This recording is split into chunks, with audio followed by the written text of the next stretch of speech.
Hello, everyone, and welcome to The Wrap, brought to you by Michigan Medicine Headlines. I'm Dan Ellman with the Department of Communication. And I'm Dan's co-host for the day, Bailey Merzick.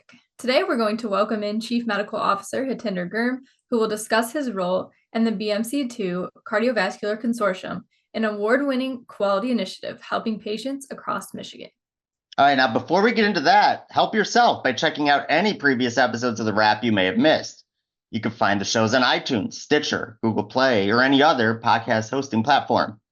New episodes are also available on the Michigan Medicine YouTube channel and as part of the Headlines Week in Review. And with that, let's bring in Dr. Gurm.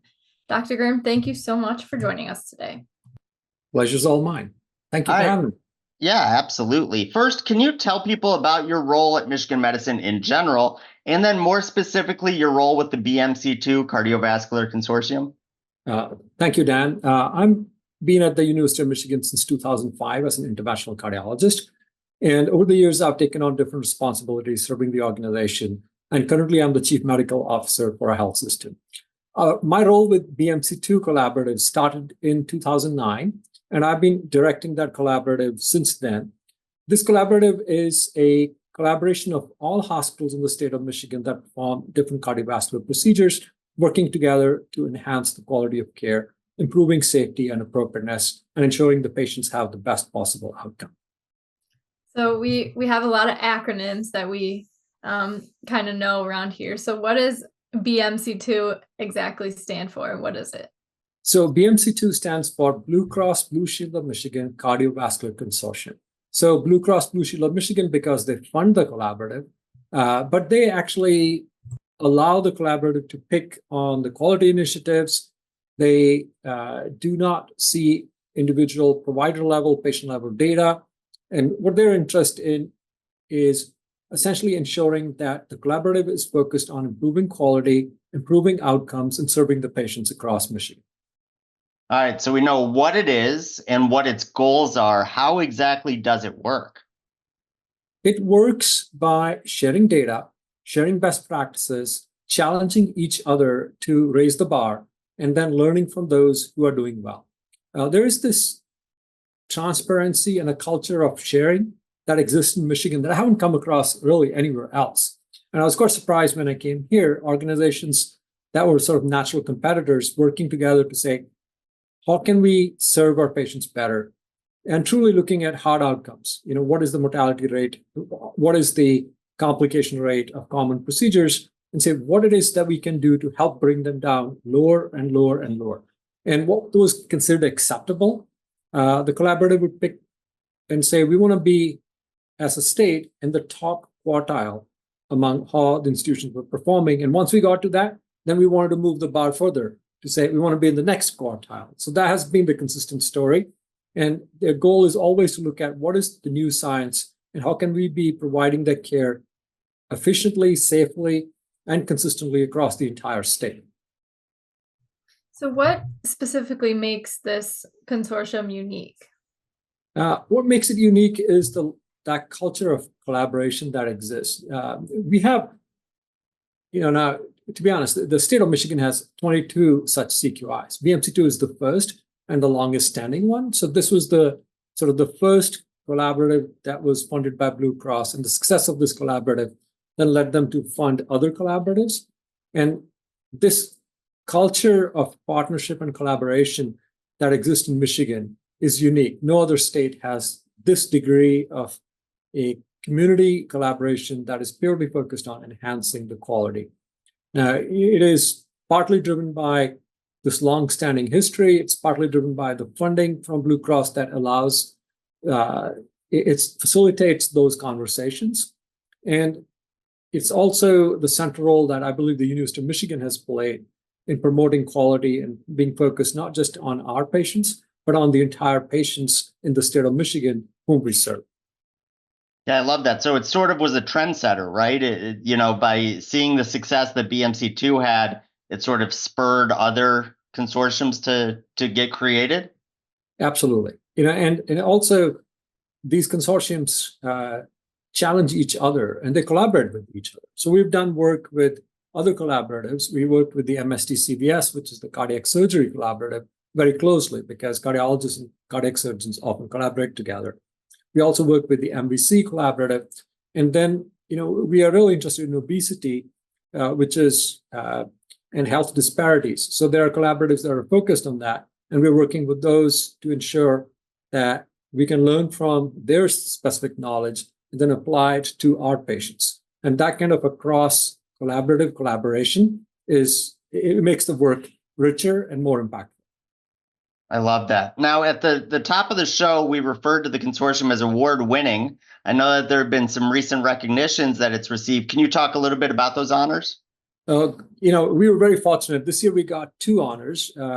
We just recently received a commendation from the state of Michigan, and I want to thank our legislature.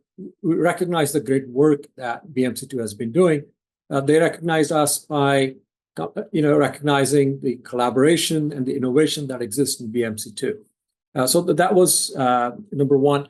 And the second was we won the 2023 John Eisenberg Award, which is a patient and a safety quality award provided by the National Quality Forum and the Joint Commission. So that's a national award recognizing the great work that happens in the state of Michigan that is led by BMC2.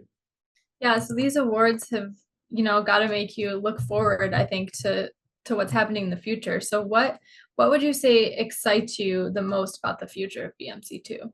So, one, in the last 2 decades that I've been working with BMC2, I'm impressed with the energy that exists in the collaborative. There is a focus, and it's multidisciplinary, but the greatest change that happened in the collaborative about 3 years ago, we brought in patients to advise this work. And that was perhaps something that was a few years late, but it has been so impactful because our patients are our greatest teachers. It also brings us back to why we do what we do. And having our patients' voice be central to what we are doing it has helped push us that we need to be even looking at how can we get the results to be even better. The second, cardiovascular interventions and vascular interventions, these are procedures that have a lot of innovation and new technology that comes into the field. And the goal is to take the lessons learned from the recent randomized trials, which have shown good outcomes in the sickest patients, but a lot of complications.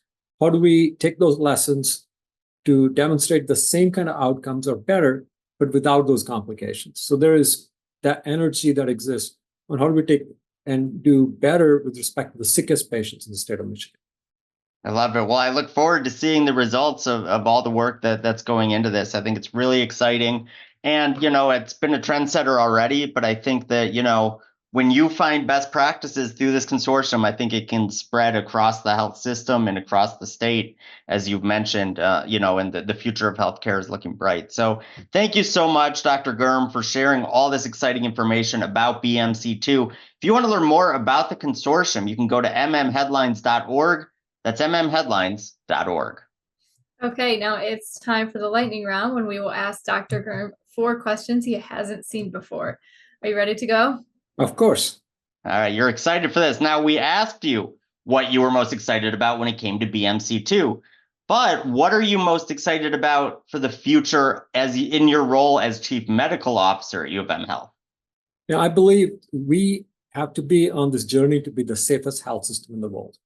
And I'm excited about that because we have the teams that can deliver that. Michigan prides itself on team-based care.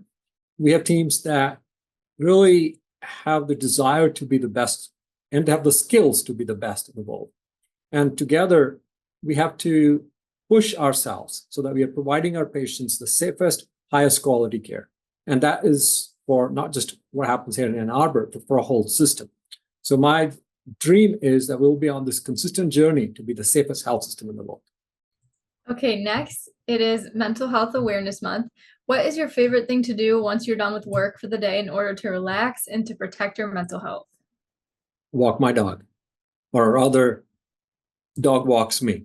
I think anybody who has a dog is already leading a healthy life. There's science to suggest that people who have a pet, it helps both with their mental health and physical health.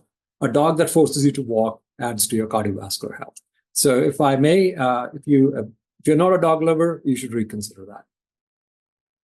All right, so you clearly have looked at our script beforehand, because we actually, one of the questions we're going to ask is, this week was actually, there was National Dog Rescue Day. So we wanted to know about your dogs. So can you tell us what dogs you have at home?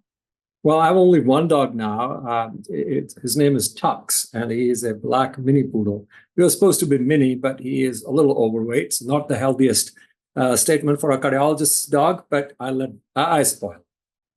Okay, and then finally, Memorial Day is just around the corner. And of course, the official start of summer. What is your favorite place to travel for summer vacation?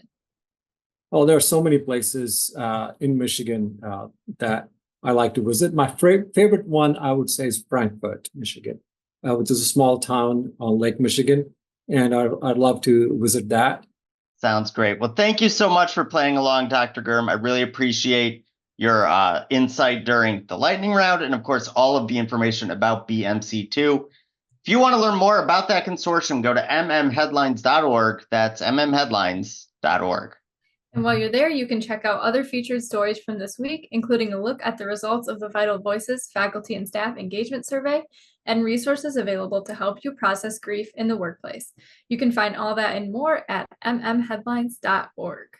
All right, Bailey. So we mentioned that the unofficial start of summer is pretty much here. What are you most looking forward to this summer? I'm also looking forward to going to the west side of Michigan. We go over there a lot to South Haven and also up north. You can't beat up north Michigan summertime around the campfire. What about you? Yeah, so I would say my wife and I have discussed, a bunch of trying to do some like weekend day trips, or just weekend trips to various destinations in Michigan, right? And going to the west side, going up north possibly for a few days at a time. There's minor league ballparks all over the state. We love baseball, so maybe hitting up a game in West Michigan or in Lansing or up in Midland, all sorts of things like that, or even going down to Toledo and seeing the Mud Hens play. So we have a lot of options. And we really like to, maybe stay overnight and just make a weekend out of it. So that's what we're looking forward to. So we're all true Michiganders here. That's all true. Like to explore Michigan. Well, Michigan's just a great place in the summer and the spring and the fall. Winter, but not winter. Well, I like winter, but it gets a little old. It does. By the time February comes around, we're like done with it, right? Yeah. Okay, it's time for the weekly trivia contest. This week's question is, which high reliability universal skill is being highlighted during the month of May?